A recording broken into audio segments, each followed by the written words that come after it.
our goal is to kind of bring more policy attention to the emerging decentralized web. We're looking at everything from Web3, blockchain, cryptocurrencies. We're looking at the entire ecosystem of technologies, and we're largely focusing on things other than cryptocurrencies. But for us, and my organization is kind of antediluvian in the internet policy space. We've been doing congressional briefings on internet policy since 1996. So we have kind of been through that entire arc of the development of internet policy, and we see the decentralized web as kind of a new frontier in internet policy, and we don't feel like there's a lot of policy attention being paid to it. So welcome. This is the Decentralized Domain Summit, which is kind of a lofty title, but we're looking at policy approaches to Web3 addressing. I have to apologize. Let's try this one. Maybe we can go down to just a couple mics. Is this better? That's not on. Try this. No, not on. This one's on. Try this one. John? Try this one. Is this better? Yes. Okay. I apologize for that. At the same time as this is going on, there's another Web3 domain summit going on across town called the Elephant in the Root, and I think it's called something like is blockchain domain names a threat to the DNS? We're not saying there's a threat going on. We're just saying we're trying to look at the rules of the road for this emerging space. So by the way, as I said to everybody, we picked this date at random. We did not know that was going on. I wasn't trying to supplant anybody or conflict with anybody, so I apologize for that. I think when it comes to, let me just introduce you to the people that we have here. We want to have just a good conversation about where this is all going, explain what kind of decentralized web addressing is like, and then maybe talk about how does this all work, where is it all going to go, and then get some questions from the audience about these issues. I have a great group of people here. I have Kurt Opsahl, who's with he's Associate General Counsel for Cybersecurity and Civil Liberties with the Filecoin Foundation. We have Chjango Unchained, who's the Executive Director at the DWeb Foundation and Head of Ecosystem at Cosmos Networks. And then we have Ray Mohan, who just arrived from Identity Digital. We have Ray King, not Ram, but Ray King, and he's the CEO of Porkbun. And next to me is Christian Dawson, who is the CEO of the I2 Coalition. Yeah. Executive Director. Yeah. Executive Director. Yes. Yeah. Yeah. So just let me set the stage. I think this audience skews heavily ICANN, so I don't need to explain to you like how we got to the domain name system the way it was, with IETF creating some protocols, rough consensus. Around 1997, 1988, we had a Clinton administration green paper, NTIA wrote some plans, and then eventually the ICANN board was formed, and everything went smoothly from there on. And we can argue about whether everything's smooth or not, but it is a multi-stakeholder process, and by and large, it seems to kind of work. So that's kind of how we got here. And so when we look at the emergence of the decentralized web, we see a lot of tons of different addressing systems happening, right? There's all sorts of them in this particular space, and there doesn't seem to be a lot of movement on a consensus on how to deal with it. It doesn't seem like there's a lot of action out of NTIA. I don't see a presidential green paper coming or anything like that. And so we're trying to figure out like how does this all work? How are these addressing systems being created? How are they governed? What are the dispute resolution mechanisms for them? And where does it go from here? So let me just maybe start off with Chjango to maybe talk about, how do like addressing systems work, like .eth, and how do people view Web3 addresses, whether it be through a browser or how does that work? Yes, so Web3 addresses are actually very simple in concept. In crypto, you have an address. If it's on the Ethereum network, it starts with a 0x. You might have seen that, right? Have you seen that? Right. So that's just your wallet address. And right now, Web3 domain names are a vanity, human readable name that indexes to those addresses. So it's not really being used for websites in the way that it's being used in the traditional internet space. So that's just a high-level overview. Yeah, and they're just long strings of numbers, not unlike an Internet Protocol address was before. But they resolve to something. Now, how do they resolve to get you the content that you want, whether it be like an IPFS, interplanetary file system address, or whether it be like a .wallet address? So there's a couple of things. If it's an ENS address, it ends with .eth, and that's actually on ICANN, right? It's Ethiopia TLD. So that actually renders over DNS. But there's other vanity addresses like Osmo, like .osmo, .cosmos, .stars. These things that are completely just on chain, and the way that someone would be able to interact with them is only if a browser currently integrates them. And the current state of that is, in order for a browser to support that name, it's pay to play. So you just pay Brave browser a couple $100,000, integrate it, and somebody with a Web3 MetaMask wallet could use that. And currently doesn't resolve over actual DNS. So what are the major players in the space? There's, you mentioned ENS, which is Ethereum name service. There's Unstoppable. Like name a few ways that people are doing this type of addressing in the Web3 space. Yeah, so there's a couple of projects, and it could get a little confusing, but there's ENS, and that's the .eth. There's Handshake, which is the only one that actually augments the ICANN root and opens that space up to almost anything you can imagine outside of the 1,000 or so TLDs that it has. And then there's a project called Urbit. That's a whole other rabbit hole on its own. You're laughing. Do you know about Urbit? Yeah. So they've got like planets, galaxies, and the galaxies is their analog to top level domains. So the galaxies are the most valuable and all that, but also currently doesn't resolve in DNS. And then there's Unstoppable Domains. And Unstoppable Domains is a fork of ENS. It doesn't resolve over .eth, except it mints like .x or .nft, wallet, .crypto, .coin, and it leverages the legal traditional space to kind of protect the trademark on those names, and that's how they're trying to maintain domicile over those names. And that's largely frowned upon in the Web3 space. And I've been referring to this as kind of domain names. And is there a danger for us to be calling these things domain names? Is that a problem? I think it's kind of a misnomer. Why is it for policymakers and for people in the space and consumers? Why is that a problem? And anyone can answer this. And Ram, if you want. Thank you. You can hear me? Yep. Okay, great. So, you know what a domain name is. You know it. Most people don't actually know it, right? Most people just say, I'm going to go to a website, or just go to whatever.com, or send an email to something at redcross.org, right? It's mainstream. The way we interact is all mainstream. And over the last 25, 30 years, there's been a great deal of credibility that has been created in what a domain name is. Credibility that has been created in what in the inside speak, what is a TLD? What is a top-level domain? What is a second-level domain? There is a nomenclature, there is context around it, and there is trust in that. So what that means is that, if you're in Africa and you send an email to somebody with something at redcross.org, you have a reasonable expectation that it will actually reach that person, right? If you type in an address on a browser or some device, there's a reasonable expectation it'll just get there. It'll resolve, right?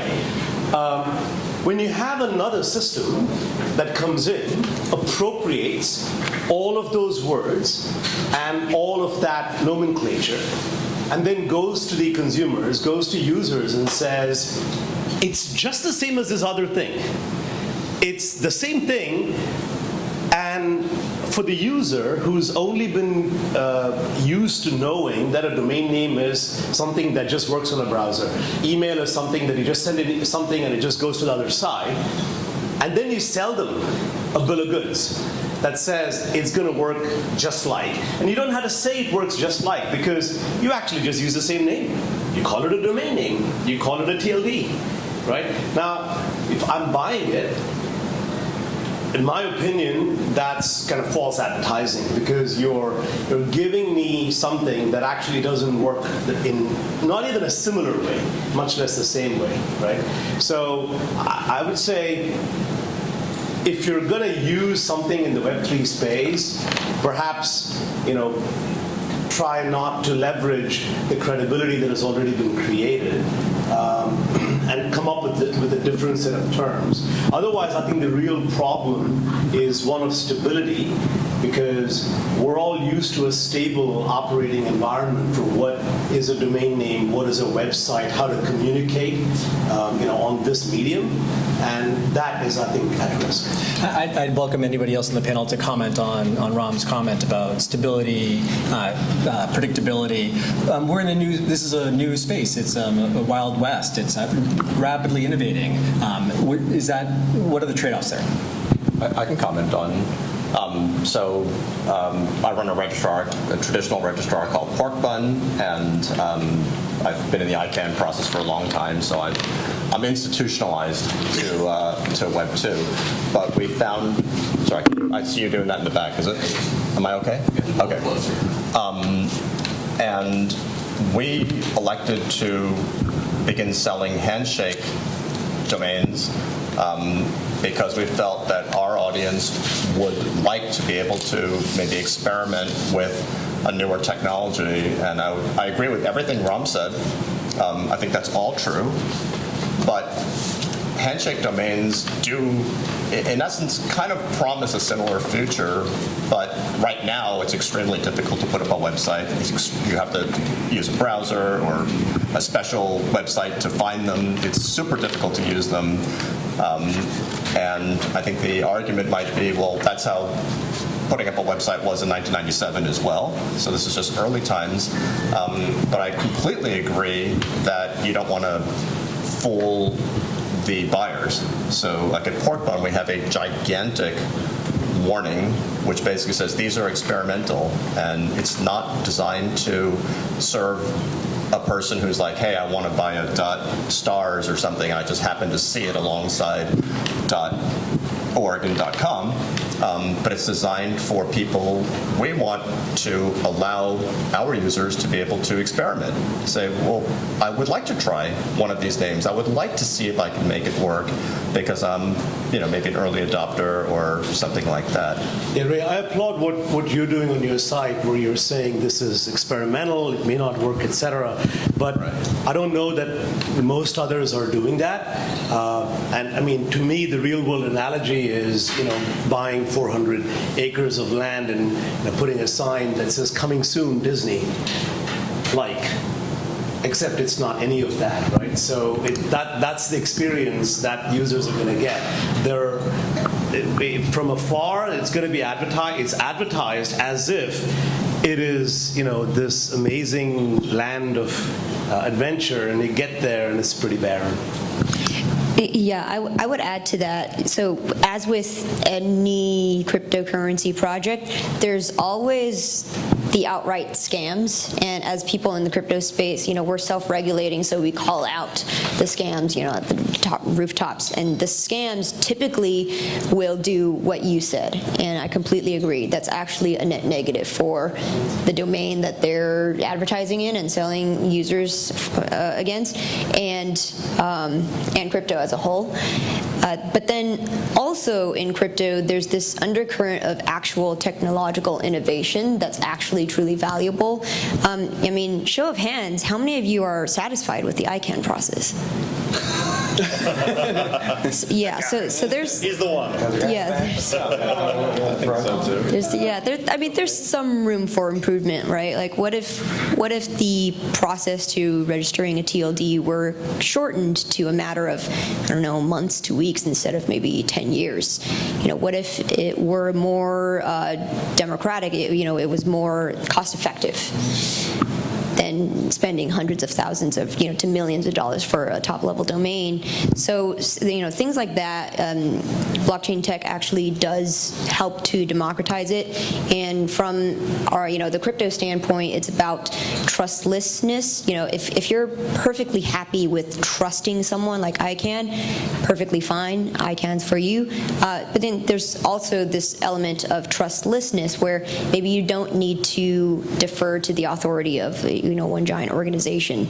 Maybe this is not the audience for that, but there's crypto people who like software to be kind of that organization that administers these things. And how does that work with Web3 decentralized technologies, whether it be smart contracts or DAOs or anything like that? How does the governance work in that system? Yeah, so there's a spectrum actually. So if it's a smart contract, typically it's actually pretty centralized, even though they say it's decentralized. Because usually how a smart contract works is the deployer basically has unilateral control over that contract, and so it's not actually that decentralized. But then there's also other blockchains like Handshake that are really, really decentralized and really doesn't have any leadership. So there's a leadership void, but also there's no one who could rug pull you, who could take away your domain or anything. Yeah, and like I can attest that we spent 4 months trying to find a representative from Handshake. We couldn't do it. So. Yeah, I think one of the things to make sure we're not doing is having some kind of a false comparison that says innovation only happens in the Web3 space and Web2 space is traditional and therefore there isn't innovation happening there. From my perspective, I think technology is definitely going to evolve. We ought to be embracing that and not, putting anybody's head in the sand and saying, only this and not that, right? Number one.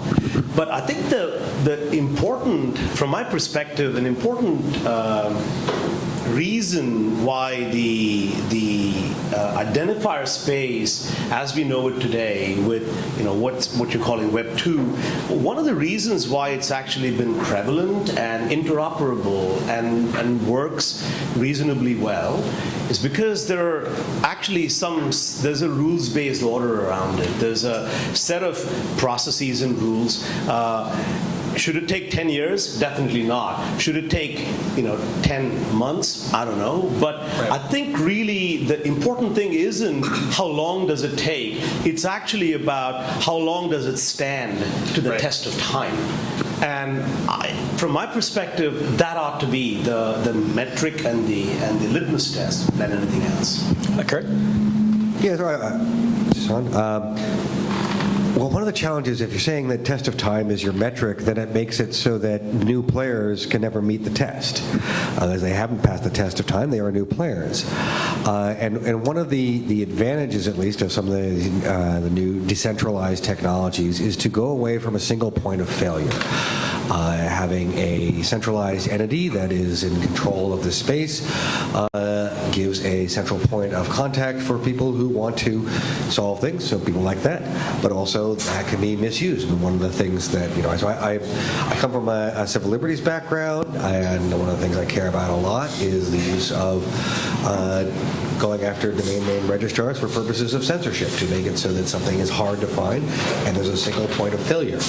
At the end of the day, what any of these naming systems, whether you call it a traditional domain name, whether it's a new thing, it is a way of making a human-readable thing go to either an address or, in the case of IPFS, a piece of content, but to help people find something which has an otherwise unmemorable or hard to understand name. And this is a useful thing. And to have that be decentralized, so it is not under control of one entity, sort of democratizes the availability of information. This is a good thing for freedom of expression, for having a diversity of things out in the world.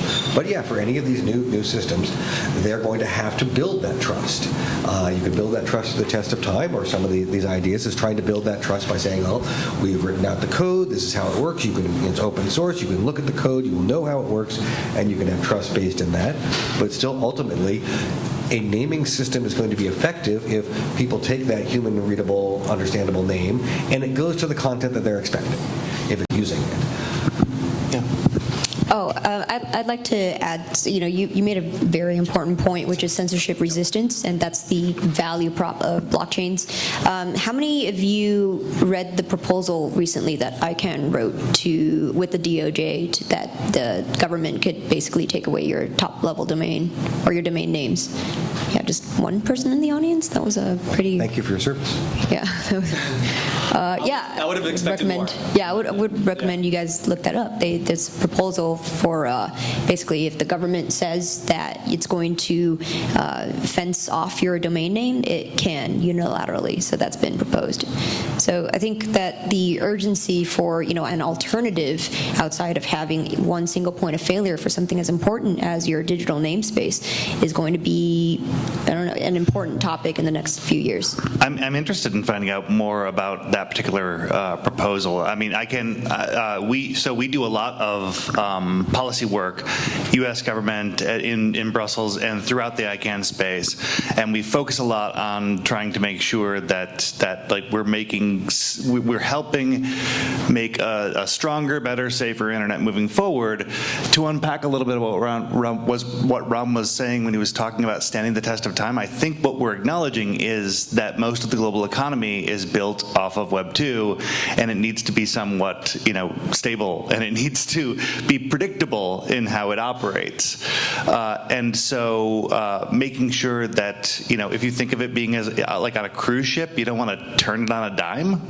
That's pretty smart when it's the basis for most of the digital economy, which is pretty much the entire economy these days. But like what I want to say is that the Web 2 environment definitely benefited from an environment when it was starting out of having a very light touch regulatory system where there weren't a lot of rules and regulations that let it sort of have the space to figure out where it was going to go. And I understand what you're saying about hey, there's some really compelling things about this environment that hasn't reached that level of ubiquity where it's got the importance of carrying the entire digital economy. Give us some space and don't be jumping all over this. I totally understand that. I work with an organization that doesn't do any Web3 policy. I wasn't sure what I was sort of brought here to talk about, but as things mature in that environment, there are going to be times for us to spend time talking about what the policy implications of it are. What I want to say to you, because you were talking about the green paper, I think there was a long period of time between the web starting out and the green paper, the times that was John Postel and his notebooks and his file cards and shoe boxes. And that period of time is the period of time that we're going through right now with Web3, where we don't need to spend a lot of time figuring out what the policies need to be, at least until it starts causing problems. Your freedom, to swing your arm, stops when it hits my nose, right? And so probably the first times that we're going to spend time talking about policy for Web3 is when it's hurting other systems. I think the question that we have is that when it comes to ICANN, as far as I can tell, and there's a conflict with the ICANN speaker. We invited them obviously, but as far as they're concerned, is when you start having collisions at the TLD, call us, right? Whereas Ram is basically saying, well, there's a lot of opportunity for confusion and fraud and things like that. So I think what we're talking about here is the pros and cons of these different types of systems. I think I'm less concerned about the development of new identifier technologies and new identifier spaces. This is a good thing on the whole. But I'm actually arguing for stability, and I'm arguing for, hey, we ought to know how, we ought to understand, have some level of predictability, and the litmus test shouldn't be how quickly can you make the next thing go out. That should not be the litmus test. At the same time, it should also not be take 10 years to make stuff happen, right? What I'm really trying to say is, if you want a system with Web3 identifiers, Web4 identifiers, Web2 identifiers, whatever they are, whatever kind of identifiers we want to develop and think about and innovate, it's really important to make sure that there is a focus on the foundation of interoperability, a foundation on the focus of stability, and you have to really put yourself not in the mind space of either the companies developing this or the companies profiting from this on all sides. You really have to put yourself in the space of the person who is going to buy this and use this. And do they have a reasonable expectation that this is going to work the way it was advertised to them? As how it should work, right? That, I think, so user confusion, I think, is actually the foundational thing that we have to talk about. I will note we didn't get an intellectual property attorney for this panel, which may be a good thing or a bad thing, but there's an aspect of trademark law and intellectual property at play here, right? Let me ask you this. How many of you in the audience have taken a commercial flight? Every single one of you. Yeah. 100 years ago, how many of you would have taken a flight? Maybe right. one? I barely remember. Sure. Yeah. And in between, the FAA developed, and then now flights became ubiquitous. So these things take time. Totally.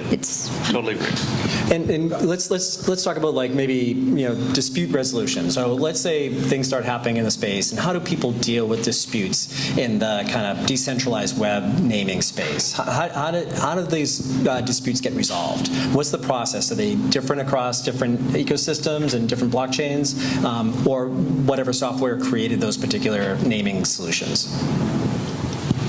Yeah, it's all very disparate, and it is the Wild West. So anybody who wants to spin up a smart contract and have your the sub-level name show up as something like Osmo, it doesn't resolve over DNS. It doesn't actually mean anything outside of just a vanity name. So that's currently the state of Web3 names, and it's not very legitimate. And most people who are honest in the space say that this is a toy and it's just a vanity address for you. But then there are projects like Handshake where it actually does augment the root, and so it's kind of apples and oranges, and there's a lot of players involved and a lot of confusion. I heard something in the halls of ICANN that is probably unverified, but I'll share it anyway. I had heard that that Namecheap, who does sell Handshake domains, has decided to experiment with the use of UDRP on their Handshake, at least a fraction of their Handshake domains, as a dispute resolution process, just testing out how it would work for that as well. So that's an interesting experiment there. And do we think that ICANN will allow that, or how do? Well, it's a process, so I'm certain that if they're leveraging the process, if they're using UDRP, it will be up to WIPO whether they're going to allow it, right, or they're going to take the arbitration. Yeah. So let's get to, so I guess the question is, what are the rules of the road here, right? Should we have rules of the road, or is it fine the way it is, somewhere between where it is right now and the ICANN process on the other end, somewhere in the middle, right? Who should be thinking about the rules of the road? Are we at the 100 years ago when it comes to aviation, and we're at the early stage, or are we in the 1970s? And well, the 1970s on domain names was kind of the Wild West as well. I guess it's just whether you could convince John Postal to make a change, right? So these things evolve over time, and they will probably evolve in this space. If they want to use the UDRP as a dispute resolution product, or you can have other forms of arbitration could be gone through. But these are the sort of things that will evolve. There are existing dispute resolution process that people can try to use, and any of these projects can also build its own dispute resolution process. I think the incentives are there if you want to have a successful domain or identity management, a successful program for translating human-readable names into addresses. It has to be something that people have confidence in getting to your fraud point. And also you get to trademark law, and the underlying rationale for trademark law is consumer confusion too, so you don't say something is a Coca-Cola when it's actually a Pepsi. And that, if you're going to have people using your system, they need to have the confidence that it's going to work. And so I think that would be, in the interest of a lot of these people who are coming up with new systems, to have something which gives consumers who are using it a confidence that it's going to be, what they expect. And also that may be, telling people what to expect and have a better understanding of that. And I think you can do that without having to build all of there's other mechanisms that we've been using domain names to resolve disputes that aren't about the domain name, where the dispute is about the content that's at this domain, and the domain is just a method that is easy and convenient to try and to prevent people from getting at that. Now you've done it. You've opened up that can of worms. Oh, yeah, I did. One of the things I wanted to point out is I want to distinguish between things that we need to talk about in this realm that are external to this ecosystem and the things that are happening within the ecosystem. External to the ecosystem, I think we all should start talking right away, if we are not already talking about name confusion, about name collision, about the kinds of things that affect people outside of this ecosystem. They're reasonable conversations to have, and we should be doing those things right away. Things within the ecosystem, the kinds of things that you were talking about, things that they need to do to make sure that they've got a safe and stable environment. Well, the smart leaders that are trying to drive the technology are naturally going to, head down that path if they expect to get to that level of ubiquity, or they're just not. The truth is that when new technologies start, there's a lot of people that rush in, and a lot of them are always people that are looking to exploit those systems. That's natural, and that happened with Web 2, and there are still plenty of people looking to exploit these systems, but we put a tremendous amount of effort into trying to fight those exploitations, right? And you don't get to a level of ubiquity without a heck of a lot of effort towards combating those levels of abuse. So you're either going to do that within that ecosystem, and if you want to succeed, or you're not. I think right now the only things that we need to focus on outside the ecosystem are the things that can hurt things outside the ecosystem. I think your point about, your rights are, what do you say? You can swing your arm. Your freedom to swing your arm stops at my nose. Right, but I think that you've got that coming up, because you've got, Unstoppable Domains is basically saying, hey, we now have trademark rights on Wallet and 8 other TLDs or something like that, and those are going to be applied for in the next round, which we're all talking about 2 blocks away. Right.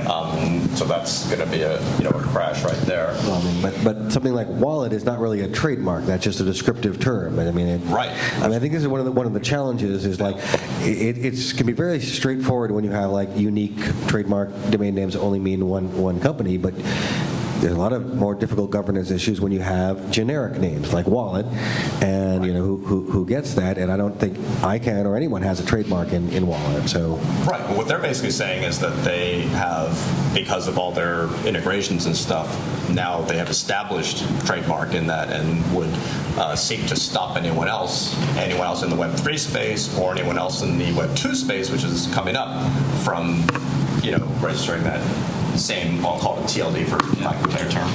Yeah, so unfortunately in the Web3 space, the actors who seek to do what you said, right, with complying and creating stability and all of that, and playing in the rules of the system, they tend to be strongly correlated with the actors that are selling vaporware to users.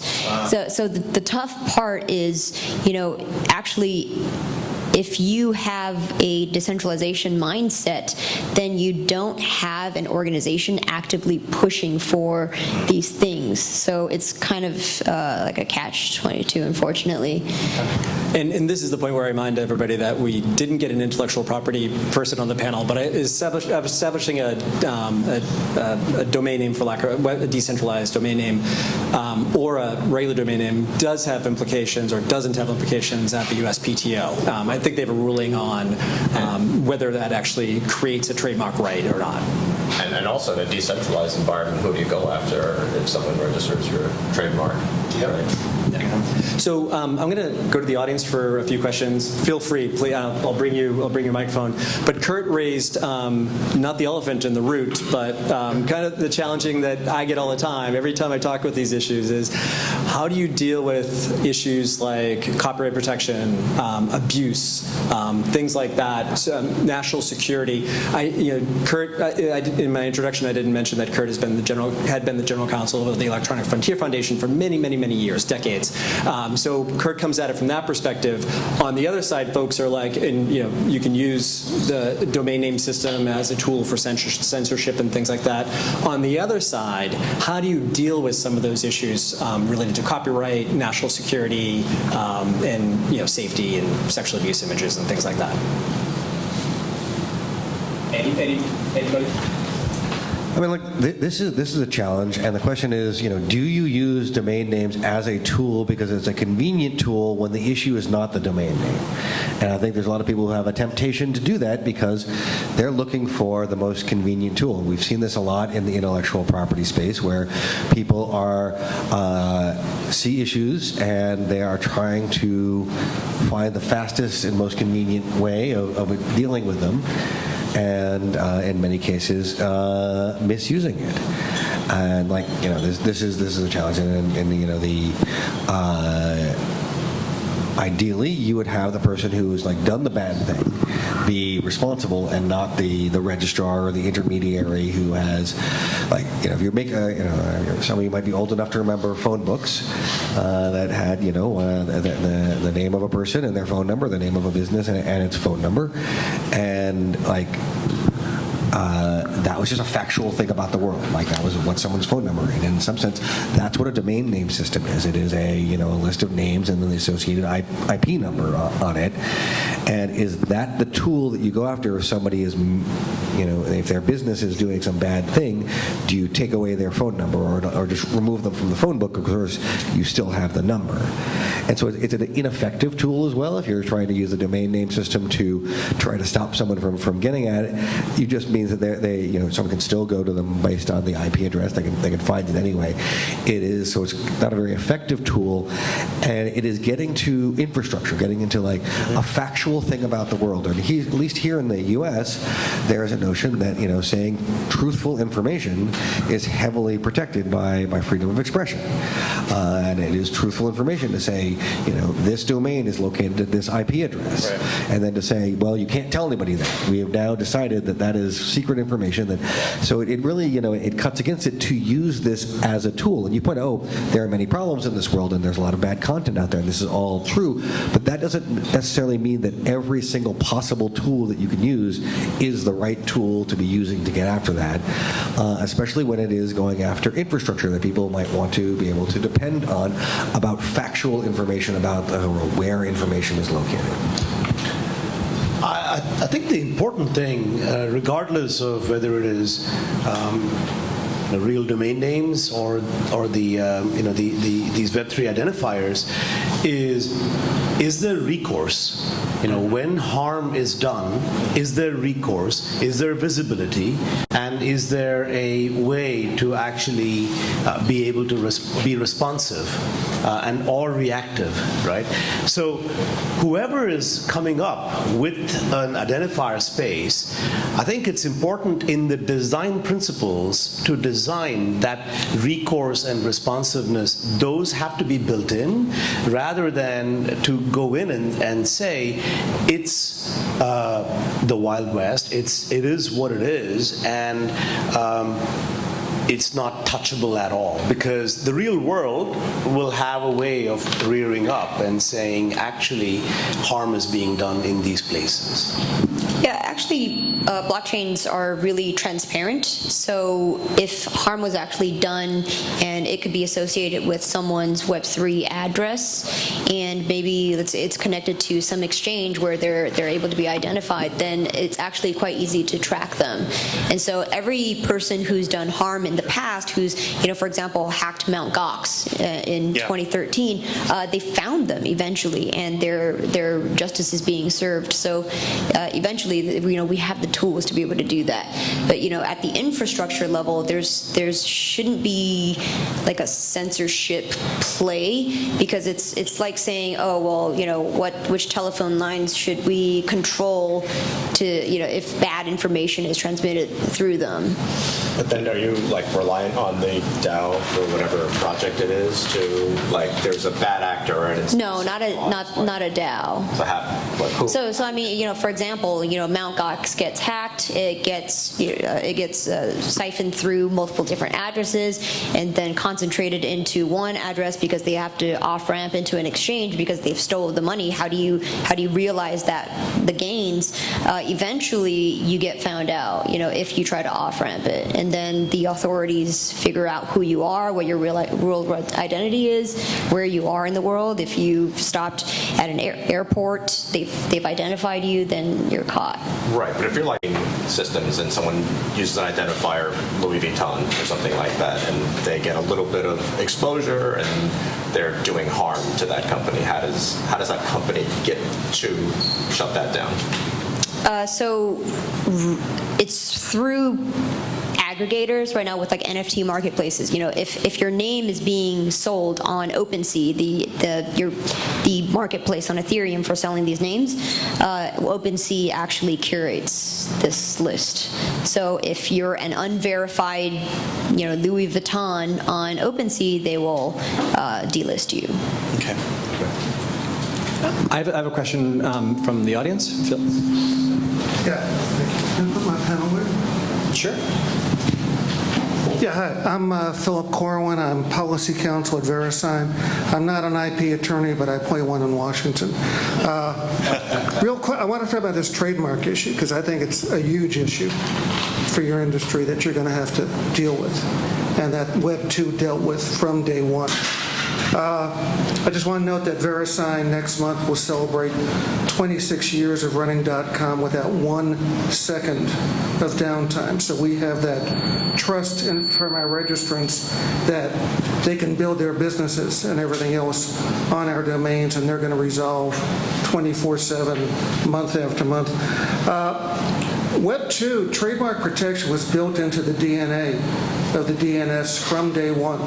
The Anti-Cyber Squatting Protection Act was passed the year before ICANN was spun out of the Commerce Department, and the UDRP was the first consensus policy adopted by ICANN at its first meeting. So trademark protection's always built in. I'm going to just reel off some facts about what's going on that people may not be aware of. In October, the CEO of an ICANN accredited registrar who sells Web3 domains spoke to the annual assembly of the panelists to administer the UDRP for WIPO and told them that trademark infringement on Web3 was rampant, exclamation point, and that the estimates were that 90% plus of all registered Web3 domains were either identical to or confusingly similar to global trademarks. In April, the intellectual property section of the American Bar Association unanimously adopted a resolution calling on Congress to enact legislation and regulation to bring the same ACPA and UDRP protections to Web3 domains that exist for Web2 domains. So their lobbyists are going to be up on the Hill talking to judiciary committees. Last month, the International Trademark Association in Singapore, their board adopted a similar resolution on trademark protection for new technologies. This morning, WIPO and someone from Handshake announced that, someone from Namecheap announced that they would now have agreed with WIPO to apply UDRP to all the Handshake domains they sold, not those sold by other registrars, but it certainly sets a tone. So my final point is, one, you got to deal with this massive trademark infringement issue if you ever want the trust of businesses to build anything on Web3 domains. And number two, I represented file sharing companies. If you read the Braxter holding, which was unanimous from the Supreme Court, if you don't fix it, someone's going to charge you with building a business model by inducing trademark infringement, and you could get the same result from the Supreme Court. So I just would be interested in hearing when the Web3 sector is going to start making serious efforts to deal with the rapid trademark infringement going on there, because powerful organizations are up on Capitol Hill talking about the problem. Thank you. That was a question with some points, or some points with a question. Feel free to comment. I think that's a classic question or set of comments you get in Washington, D.C., that things aren't going to happen and people are going to be unhappy. And what's the path forward for dealing with those things? Yeah, I mean, to be perfectly frank, I do not have an answer for this at all. And honestly, the people building these Web3 domain protocols aren't even thinking in these terms, because there's a huge disconnect between Washington and Web3, and that's the honest answer. However, as these regulations become more pressing, I'm sure that that's something that becomes more of a topic within these teams. Yeah, and we didn't put you up to be the sole representative of the decentralized web. Chjango is not here for that. Let me just question here. I rise in respect of my colleague, and I'm a consultant to freename.io, which is also one of these Web3 spaces, and we do have a plan to deal with trademarks. But I would also say I believe there's a burden being placed on the Web3 spaces that exist in the Web 2. Vision Pro came out last week. Between last week and this week, 380 extensions were registered in Vision Pro. It's a trademark term. To say that there's a burden on Web3 to fix trademarks that's not being fixed in the SLDs that exist currently, when I look at the list of the most extensions registered, I see trademark term, trademark term, trademark term, trademark term, trademark term. So yes, we in our attempt do have a process, but I would say that expecting Web3 potentially to do something that Web2, even though it has these processes that have lasted for a long time, isn't quite affecting, I think maybe too high of a burden. But yes, we do plan to be able to have some process to be able to be commercially viable, as you suggested, at least at ours, and I think in some of the other ones too. We could spend another 2 hours if we had just intellectual property attorneys talk about this, but we were just trying to just kind of lay the foundation for what decentralized web names and addressing looks like, and then try to figure out where it goes from here. And obviously, intellectual property is a huge issue, as it is in Web 2.0. Thank you. I'm Jeff. I am not a trademark attorney, and I don't claim to be, and this question is not about that. The concept of trust has come up a couple times here, and trust is a funny thing. I've been in large software systems since the 80s, and I don't trust software any more than I can throw a vax. Trust is in the eye of the beholder. You made the comment about the interaction between ICANN and DOJ and taking away things and such. So a funny thing is, if you look at ICANN's behavior, they've actually been enormously resistant to government interaction over the years, right? The XXX thing back in the Bush administration and the recent Ukraine, right? So, trust is earned, right? And, the system, right, has been enormously resilient, so it's just a factor to keep in mind. That was the comment. The question is, what can I do with a Web3 domain that I can't do with a Web 2 domain, for lack of a better term? Is this Tylenol or is it Viagra? Can I do something I couldn't do before? Or is the objective of a Web3 domain to get around ICANN and to get out of the ICANN ecosystem? And I don't get anything else. That's the question. Well, the first thing is you get access to new extensions without having to go through the whole ICANN process. But also, I think I could get a utility. Right. Just like as Chjango said, it costs a little more and takes a little bit longer.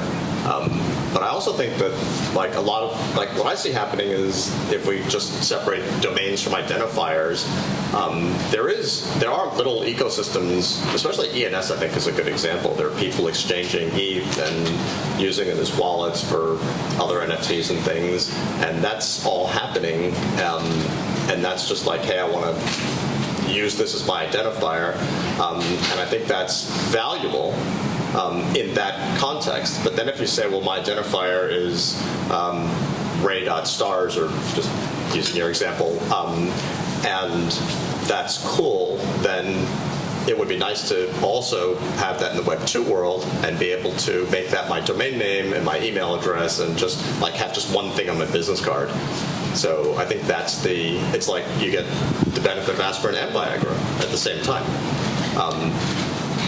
And I think maybe in the past we thought about the alternate routes that we're attempting to put out new TLDs as alternatives, and maybe in contrast or choose this or that, like someone has to win. And now we think a little bit in terms of this concept of dual route, where you can essentially have, if you can solve the issue of collision and uniqueness, you can, I'd like my business card to say one thing and have that work for all my Web3 stuff and my traditional website and email. I guess the way I look at it is it's promising Viagra, but what you're getting is a sugar pill, and you'll get a little high for a while, but doesn't mean that it won't have any effect or any use at all. It's early days yet.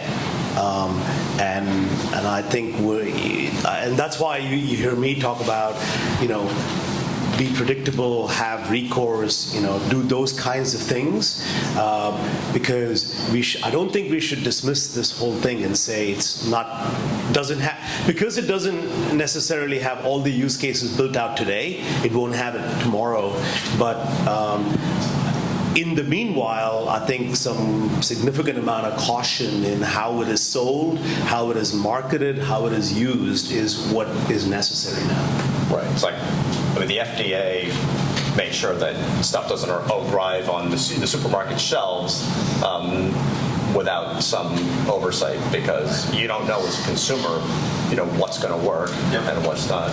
I would hesitate about living in a world in which there was like a federal software agency that had to review all software before it got out there. Like, I don't know if the FDA is the metaphor I would want to use for software development. But I think, the thing is that, this is, as you say, it is new. There's new things coming along. And not all of them are just going to be a replacement for domain names. So some of the ideas I've seen have been other forms of identity, or like with the .eth, they could go to a wallet address, and then you could put a wallet address on a domain name, but you don't have the same kind of direct functionality, whereas with the IPFS protocol, it's a content identifier, so it's not a location like an IP address, but a hash of a particular piece of content. You can make human readable names for a particular file instead of a particular location. These different ways of doing things may allow for new innovations that go beyond what a domain name system as is can do, which is very much focused on mapping human readable to an IP address. And from that, maybe, may 1,000 flowers bloom, right? There could be lots of innovation, but it's early days. Whether that will pan out, some might not. And you'll have to, either take a wait-and-see approach or try some out and see if they work out along the way. When you think of a domain name, you think about a website, but what's less obvious to probably most of you, if not all of you in the audience, is that users in the decentralized space are increasingly using their wallets as the gateway, like the login access to everything in Web3. So that means they could be using their Web3 names to log in, to access DeFi protocols, to trade. Most of these things are on-chain. You're doing options, you're doing whatever.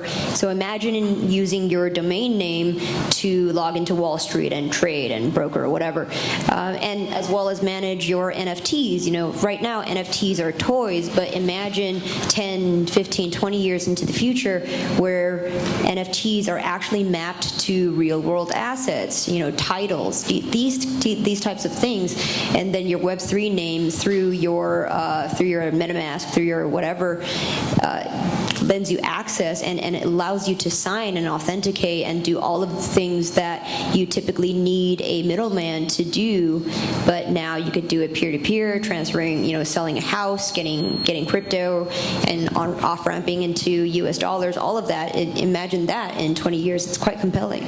Right now it's just a toy, but 20 years from now you're going to be able to do a lot of things within minutes to seconds upon block finalization that you would have to do within months. Sounds like a personal identity management tool of sorts. Yeah, that's where it's heading. Question? Hi, I'm Owen Fletcher. I'm from NTIA. Thanks for everything I'm learning today. So I have two questions. One, Chjango, you mentioned Web3 being censorship resistant. I think I know what you mean in a technical sense, but you also talked about how someone could track the identity of any actor who did something on a blockchain, which would seem to undermine the promise of censorship resistance when you're talking about the case of an authoritarian regime willing to track down people, issuing dissenting opinions or something like that. So I'm wondering if you can say more about the censorship resistance. Yeah, so censorship resistance meaning no one entity or even state-level actor can come in and stop the blockchain or take control over it. But auditability, it's completely on-chain. You could see when someone transfers something over to another address, and you can completely follow the the trail of money, basically. So that's auditability doesn't necessarily mean it's not, it's that it's censorable. Yeah. Well, it also raises some other issues, right, which are that, if enforcement is a manner of chilling speech, it's a little bit different from taking down speech, right? So if you have control of a domain name and you can remove the information, that is a different effect than having a chilling on the person who put it up, who might face the consequences of what they do. And this is, it's also the same thing. You get a billboard or whatever, you face the consequences of what it is, but it would be difficult to get a prior restraint order to take down the billboard. And so censorship resistant can come. So an example was during the Catalan referendum that was in, 2017, the .cat domain, the Catalan language domain, had some information about where election sites were. And the Spanish government went after the domain name registrar for .cat to take down the sites. And during a time period right before the referendum, so that people wouldn't be able to find them and go vote for independence for Catalan. And they could have used some methods to figure out who posted them and then go prosecute them according to law, if that was possible under their legal system. But by being able to go to the registrar, that was about immediately right now denying people access to that information, which has a different effect. And absolutely, an authoritarian can track you down, can see your address on the blockchain, can get some control over you. That can be very chilling to someone doing it, and that is something we should care about as free expression advocates. But I would categorize it in a different way from the ability to stop in and in the right here, right now, stop people from having access to, or ready access at least, to that information. Yeah, I mean, what's important, I could go to the technical details about how like a blockchain operates, but typically, like for Bitcoin, for example, why hasn't the, I don't know, United States, the most powerful government in the world, have been able to stop Bitcoin, even it's like a threat to the dollar hegemony? It's because of how it works. It's proof of work, you need machines to run the logic, and you need a lot of it to have a certain amount of network hash power, so on and so forth. What I'm trying to get at is, the technology underlying some of these chains is so compelling that it ensures no single actor can centralize it and take it over. Even if you bought 90% of the Bitcoins in the world, you can't take over the blockchain. The protocol continues to run as prescribed. I respect that there's no central authority that can go ahead and take it over. I guess here's where I would like to learn a little bit more about how the systems work. And I'd like to take the example of CSAM as something that we all think is bad and should not be easily available, right? And in the Web2 system, you want to be able to get that unavailable as quickly as possible when it's identified. And that can happen through domain name mechanisms, but we're also a network of networks, so you can go straight to the place that it is housed, and you can get it taken down, and not everybody pays attention. Not all admin departments are really quick to say, yes, I will go ahead and identify this content and take it down. But since we're a network of networks, all of them rely upon other good actors, and eventually somewhere in the chain, somebody's going to apply pressure, and you can usually get something taken down, even if it's not just taken down online, but actually removed from the internet. And I'm wondering if sort of similar mechanisms exist in the Web3 space. Yeah, one thing that's really important to note is that blockchains are nowhere near as large as the Web2 space. You can't host CSAM or any type of video. You cannot store that on the blockchain. Okay. So if anyone has a Web3 domain name and they're serving that on their website, it's being stored on AWS. Okay. So my second one was, we haven't talked a lot about how people are accessing Web3 domains, and wondering what the future of that is. If it's going to be in your browser, you can choose from a drop-down menu which blockchain you want the so-called domain name to resolve through. And is there anyone out there who wants Web3 domains to be implemented into the normal DNS, you want normal DNS records to be modified to have some kind of signifier that points to the right one somehow? Yeah, so right now, the only project that does that is Handshake, and the other ones that are smart. So Handshake is its own blockchain, and all it does is it manages the root. And it's just a set of disparate miners that are running the blockchain, basically acting as a decentralized ICANN, basically. The other smart contract-based Web3 domain naming protocols like Unstoppable Domains or ENS, I don't see that. It's not on their roadmaps at all to resolve in DNS. They want to bypass that entire system and straight have integrations with the browsers to have it work. So they are building Mars as its own island without any bridge back to Earth, if Earth is DNS. Yeah. Whereas Handshake is kind of more that bridge. Handshake does is smart also because you implemented EPP, which allows registrars to basically sell a domain name the way they would with the traditional registry. So you're on both sides of the equation. I have a hard time hearing in the back, so just hold on. Sorry, Reg. I just said that Handshake was smart in their implementation because they use EPP, so registrars can I said that for you, reg names, kind of the traditional manner.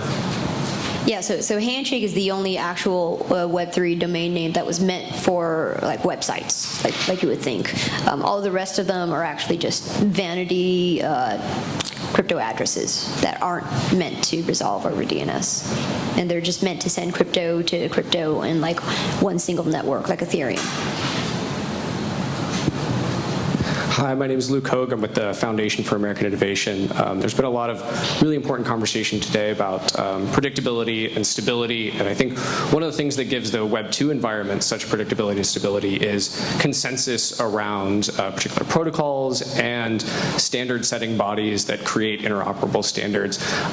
Web 3 is notorious for having lots of different protocols that sometimes don't really play very well together, so I'd love anyone's opinions about kind of what the role of domestic or international standard setting bodies are, and whether we should start trying to coalesce around one protocol, or if we should be looking towards a more kind of a system of international interoperable standards to kind of drive these things forward. I think that having a lot of different protocols that interoperate with each other is sort of a better system than just having it default for one. This is the idea behind some of the decentralization, that it will be a better future if there are multiple options, and some will succeed and some will fail, but you will have different options.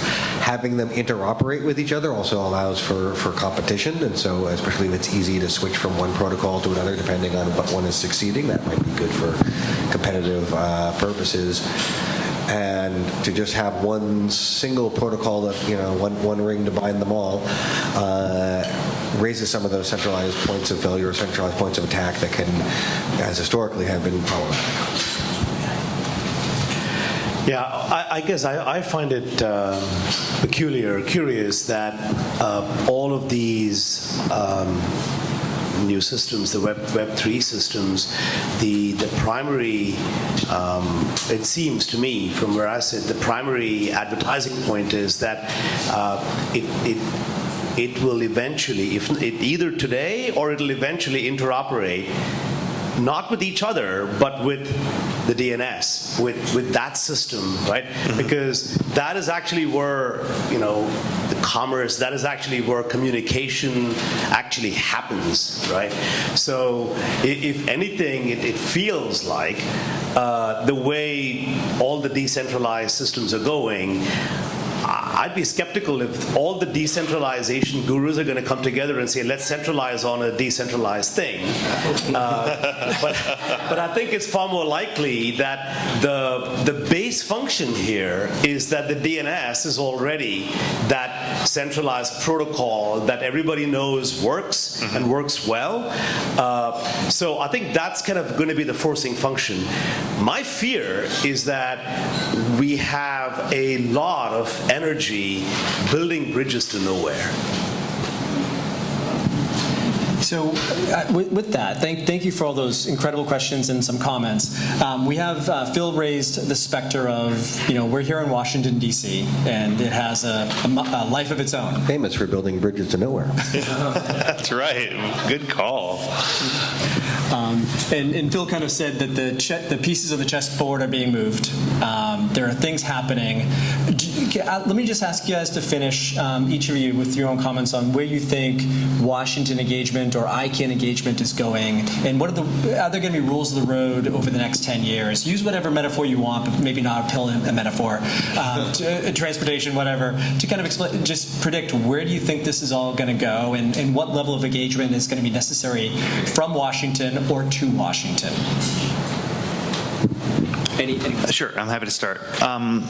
So I'm going to go back to what I was saying at the beginning, where we were talking about how the Web 2 environment did benefit greatly from having a light touch environment, light touch regulatory environment, where we didn't have lawmakers going out there and trying to micromanage how new technologies were being developed. And I think that generally that is still the way that allows innovation to flourish.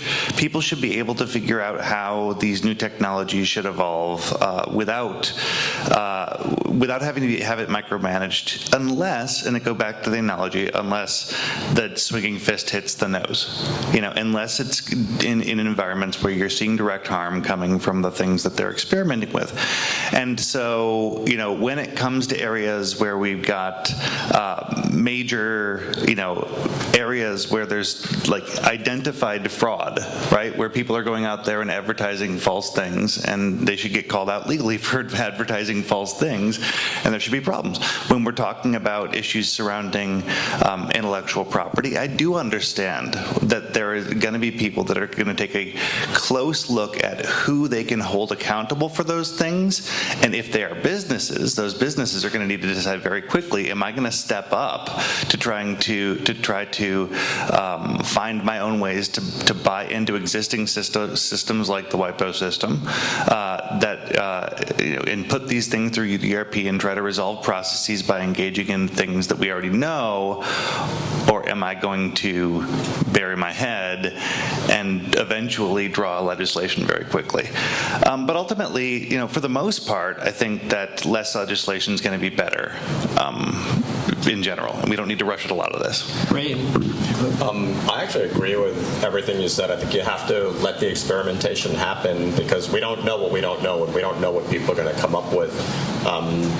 One thing I think is also interesting is that, clearly there's some cool new technology here, and I wonder if any of that can be kind of reverse incorporated back into what we're doing in the, quote, Web 2 world to bring some of the advantages of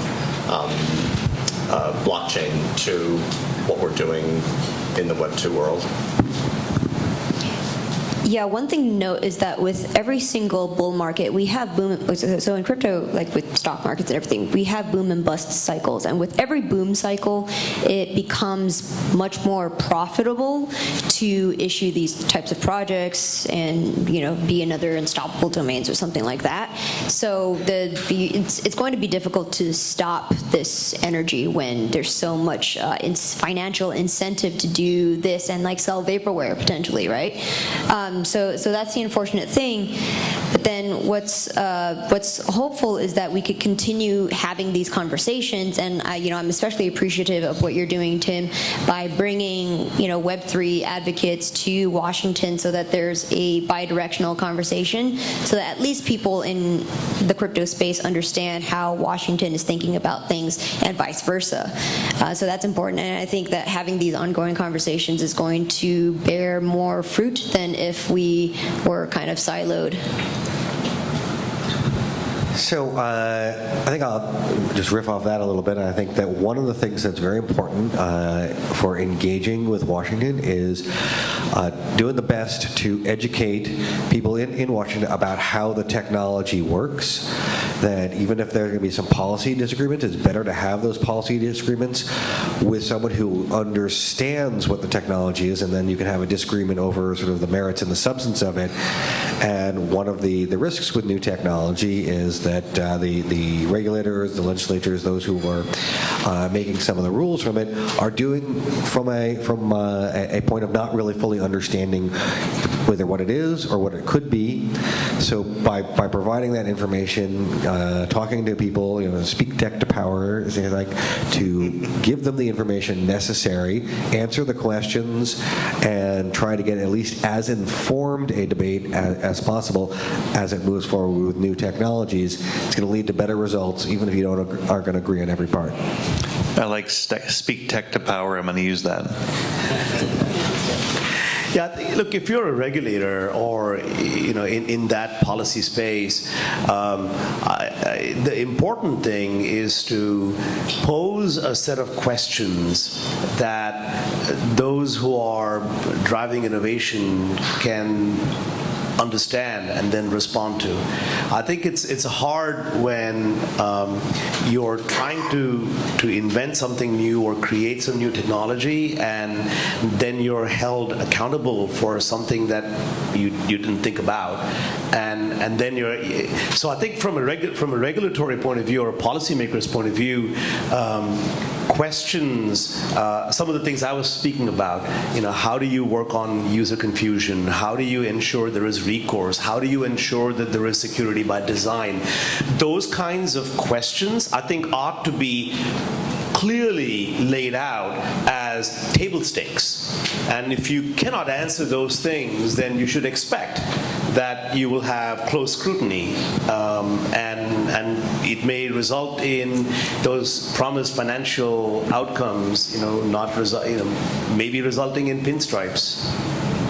Thank you for those closing comments. And Chjango, I think, and Kurt, you're saying that the learning curve is enormous, right? So I would say to people in Washington, I have found the learning curve to be astounding, far more than when I started learning about the internet when I was younger. And it's a new technology differentiated from telephony and from cable and from broadcast and from satellite. That it seemed very, very complicated, and that was very complicated for people in Washington to deal with. Was this new protocol out there?